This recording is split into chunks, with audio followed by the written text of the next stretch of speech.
유튜브로 읽는 박정희 전기 11권 마탄의 사수 유신체제의 딜레마.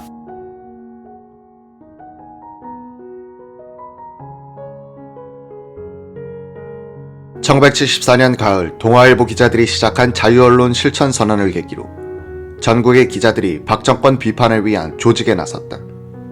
기자협회가 그런 운동의 중심이었다.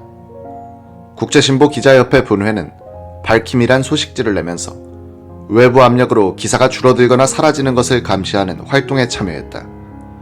여기에 끼었던 나는 마치 독립운동하듯이 정권 비판과 진실보도란 대명제의 보람을 느끼면서 일했다. 그 과정에서 기자들이 외부 압력에 흔들린다고 편집국장을 몰아세우는 일에 동참하기도 했다. 김영삼, 김대중이란 이름은 나에게 희망이고 용기의 근원이었다. 한 편집기자는 1978년 12월에 김대중 씨가 감옥에서 나와 병원에 입원하는 기사를 일면 옆구리 기사로 크게 취급했다가 정보부의 압력을 받은 회사에 의해 3개월 정직을 당했다. 우리는 그를 순교자처럼 우러러보았다. 그리고 시간이 흘러 이 시대를 다른 눈으로 되돌아보는 기회가 있었다. 난 1996년, 1997년 미국 하버드 대학교의 국제기자 연수 프로그램인 니만 펠로우 과정에 수학하면서 박정희식 개발에 대해서 외국 기자들과 많은 대화를 나눴다. 그때 나는 한 번도 만나본 적이 없는 한 미국인을 원군으로 삼아 동아시아의 국가발전 전략을 옹호하곤 했다. 그는 중국의 부상이란 책을 쓴 윌리엄 오버홀트였다.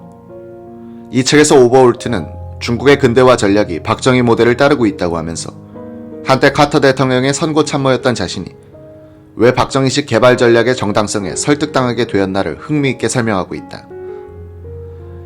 이 책 중국의 부상 집필 당시 홍콩의 미국 금융회사에서 국제 정세 분석하고 일하고 있던 오버홀트는 하버드 대학을 졸업하고 마틴 루터킹 목사를 추종하는 민권운동가로 활약했고 에즈라 보겔 교수의 권유를 받아 하버드에서 중국 문화 대혁명을 연구하기도 했다. 그는 문화 대혁명을 연구하면 할수록 엄청난 규모의 학살에 대해서 알게 됐고 이 문제를 하버드에서 제기해봐도 모택동 신봉자들이 강단의 주도권을 잡고 있었던 당시 분위기 때문에 비판만 받았다고 한다. 예일 대학원을 졸업한 오버홀트는 허드슨 연구소에서 일하게 됐는데 소장은 유명한 미래학자 허먼 칸이었다. 칸 소장은 한국의 근대화 정책을 높게 평가하고 있어 젊은 오버홀트와는 자주 논쟁을 벌였다고 한다. 오버홀트는 그러다가 1970년대 중반에 한국을 방문하고 새마을운동이 한창이던 농촌을 구경할 수 있었다. 이때의 충격을 그는 이 책에서 생생하게 묘사하고 있다. 가장 악독한 독재자로 알고 있었던 박정희 정권이 농민들의 적극적인 참여를 유도하여 효율적으로 국가를 근대화하고 있는 모습은 그가 필리핀에서 목격한 한심한 미국식 근대화와는 너무나 달랐다.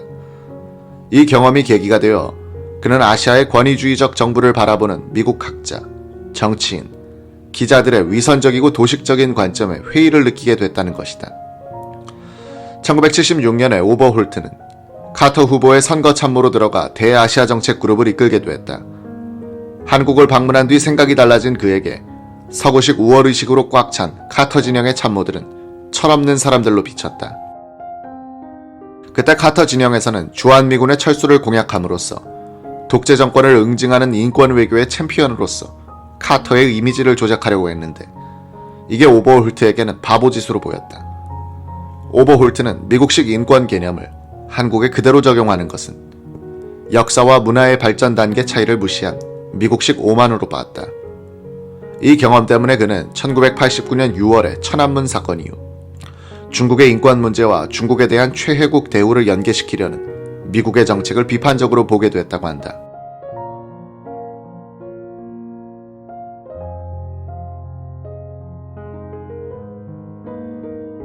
그는 이렇게 쓰고 있다. 서구 이념의 사기성은 정치 발전은 항상 경제 발전보다 선행하거나 동시에 이루어져야 한다고 생각하는 것이고 아시아의 권위주의 지도자들의 사기성은 정치적 자유화 없이도 경제적 자유화가 무기한 계속될 수 있다고 믿는 것이다. 세계의 현대사를 아무리 뒤져보아도 후진 국가가 민주화를 먼저 하고 나중에 경제 발전을 하는 식으로 성공적인 전환을 이룩한 나라가 없다는 것을 발견하게 된다. 그럼에도 불구하고 이 실패한 모델은 서구의 학자들과 언론으로부터 칭찬을 받아왔고 서구의 원조를 받아왔다. 이런 원조는 정문으로 들어가자마자 뒷문으로 빠져나가 버려 자본의 도피만 발생할 뿐이다.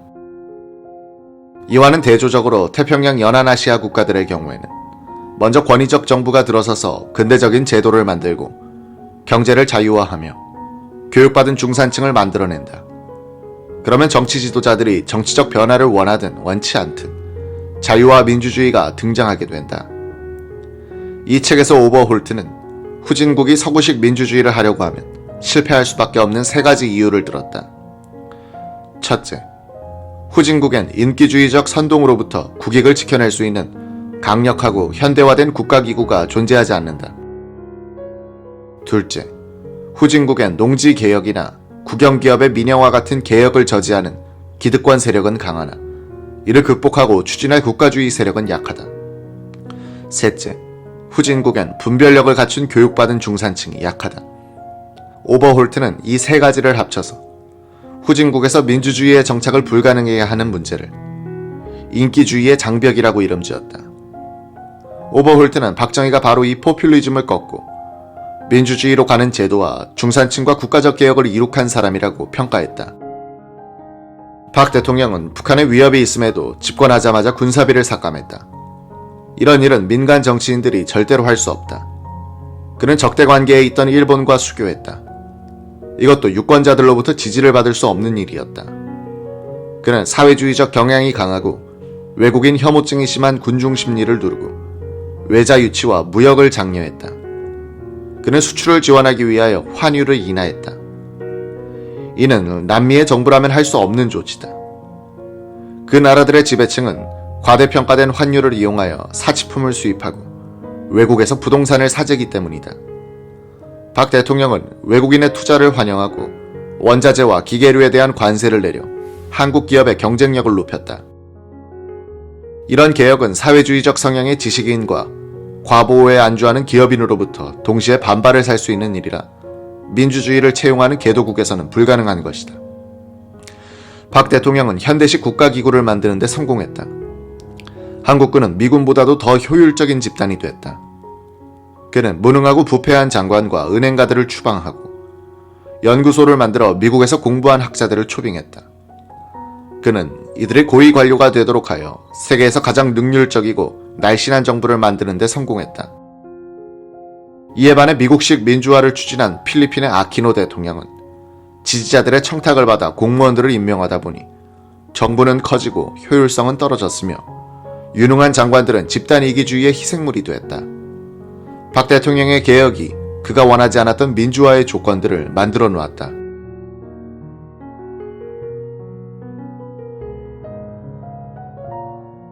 박정희 대통령은 야당, 학생, 신문, 기독교계가 유신체제 반대운동에 대한 연합전선을 형성하고 있을 때인 1974년 12월 5일에 국민교육헌장 선포 제6주년 기념식 치사를 통해서 자유와 인권관을 이렇게 피력했다. 민족의 생존권은 국가 존립의 기본 전제일 뿐 아니라 모든 개인적 기본권의 바탕인 것입니다. 우선 북한 공산주의자들의 위협으로부터 우리의 민주주의와 자유 등 기본권을 수요해야 합니다. 그들과의 경쟁에서 이겨야 하며 그러기 위해서는 우리 국력이 우세해져야 합니다. 국력 배양이 자유와 민주주의를 지켜나가는 길입니다. 4대 의존적인 악습에서 벗어나지 못하고 현실을 외면한 무책임한 언동으로 국론 분열과 사회 혼란을 조성하려는 인사들의 시대착오적인 존재는 역사 속에서 기록조차 되지 않을 것임을 분명히 해둡니다. 박 대통령은 그해 12월 16일 통일주체 국민회의 통일안보보고회 치사를 통해서는 자유와 민주가 자라날 수 있는 바탕이 국력 배양이라고 못을 박았다. 그는 야당과 제야 세력이 주장하는 유신헌법의 개헌 요구에 대해서는 헌법만 고치면 만사가 하루아침에 다 저절로 해결되는 것처럼 국민을 속이고 오도하고 있다고 말했다. 그는 또 유신체제는 자주적이고 자립을 위한 창의적인 체제라고 강조하면서 유신체제의 정신적 기조는 주체의식과 애국심이다 라고 말했다. 박 대통령처럼 유신체제를 신념화하여 반대자들과 맞서고 그들을 설득하려고 했던 사람들은 여권에서조차도 의외로 적었다. 유신헌법의 대통령 선출 방식이 체육관에서 만장일치로 추대하는 식인데 어떻게 민주주의의 경험을 20여 년 한 국민들을 설득할 수 있는가라는 생각이 그들을 약하게 만들었다. 박 대통령조차도 민주주의의 당위성을 인정했기 때문에 더욱 설명이 어렵게 됐다. 1960년대에 박 대통령은 야당과 언론의 공격에 대해 격정을 토로하면서 논리로서 대결하려고 했으나 유신 시대에는 정보부 등을 동원한 강압적 방법을 썼기 때문에 지식인 사회에서 자발적으로 박 대통령을 편들기도 어려워졌다. 자발적 지지조차도 어용으로 몰리는 분위기가 퍼져 있었기 때문이다. 지식인 사회에서는 경멸당하고 여권에서도 진심 어린 지원을 받지 못했던 박 대통령의 유신 이념은 그러나 박 대통령의 순수함과 실적을 인정한 생활인의 양해로 하여 무너지지 않을 수 있었다. 1972년 유신 선포 이후 여당은 정권을 만들어내는 산모가 아니라 대통령의 놀이개로 전락했다. 박 대통령은 전국 운영에서도 공화당과 유정회보다는 정보부에 더 의존하게 됐다. 박 대통령의 가장 중요한 정치 참모는 공화당 의장이나 유정회 회장이 아니라 정보부장, 나중에는 경호실장이 돼버렸다. 최근 허화평 미래한국재단 소장은 신념 없는 한국의 우파는 과거의 보안법, 정권, 반공구호로서 체제를 지키려고 했다고 비판했다. 이런 풍토가 정착된 것이 유신 기간 때였다. 박 대통령이 정보부라는 채찍으로서 나라를 끌고 가고 있으니 여당은 정권의 주인의식을 잃고서 체제 유지의 구경꾼이 되어버린 것이다. 권력자의 빌부터 안주하면서 반대 세력에 대해서는 겉으로만 공세를 펴고 안으로는 투항해버린 일종의 권력 기생적 정치 세력이 유신 기간에 만들어졌다. 그 맥을 잇고 있는 것이 오늘의 한나라당이다. 유신 체제는 가장 효율적이고 생산적인 국가 운영 체제를 탄생시켰으나 그 대가로 투쟁성이 강한 야당과 자생력이 없는 기생 체질의 살찐 돼지와 같은 우파 정당을 파생시켰다. 두 정치 세력 간의 승부는 그로부터 20년 뒤에 난다. 유정회 같은 기생 체질의 민자당은 투쟁성이 강한 김영삼에게, 민자당의 후신인 한나라당은 김대중과 노무현에게 정권을 넘겨주는 것이다. 이것이 유신 통치의 대가였다. 박 대통령을 그래도 가장 충직하게 뒷받침했던 것은 전두환이 리드하던 정규 육사 출신 장교단이었다. 이 그룹은 박 대통령의 총애를 받았고 대통령이 추진하던 자주국방 건설에 크게 공감하고 있었다. 정규 육사 출신 장교들은 육사 때 문민 통치하의 군대를 배운 이들이었다. 민주주의 체제하의 장교의 역할을 배운 이들이 박 대통령의 한국적 민주주의를 무조건 지지할 수도 없었다. 다만 이들은 박 대통령의 부국 강병을 위한 순수한 열정을 믿었으므로 역심을 품을 입장은 아니었다. 이들이 11.6 김재규를 단죄했다고 해서 유신 통치를 지지했다고 보는 것은 속단이다. 정규 육사 장교단 출신들이 50 탄생 때 대통령 7년 단임을 선언하고 나섰고 이를 실천한 것도 평소 소신의 반영이었다.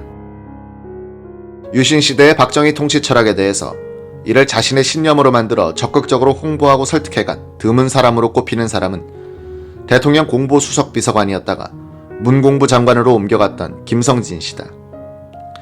동양통신 워싱턴 특파원과 정치부장을 지낸 그는 박 대통령이 서양 문명에 대한 더욱 넓은 지식과 견해가 필요하다고 봤다. 김성진이 보기에 박 대통령은 미국 군사학교 유학 중 얻은 단편적 지식의 틀 속에서 미국을 이해하는 듯했다. 미국 사람들과 서양 사람들의 문물과 제도를 이해하려면 철학적 내지는 종교적 정신세계에 대한 문명론적 이해가 필수적이라고 김 씨는 생각했다. 그는 미국의 미래학자 허먼 콴과 영국의 전략가 로버트 톰슨 경을 박 대통령에게 소개해주어 깊은 대화를 나누도록 했다.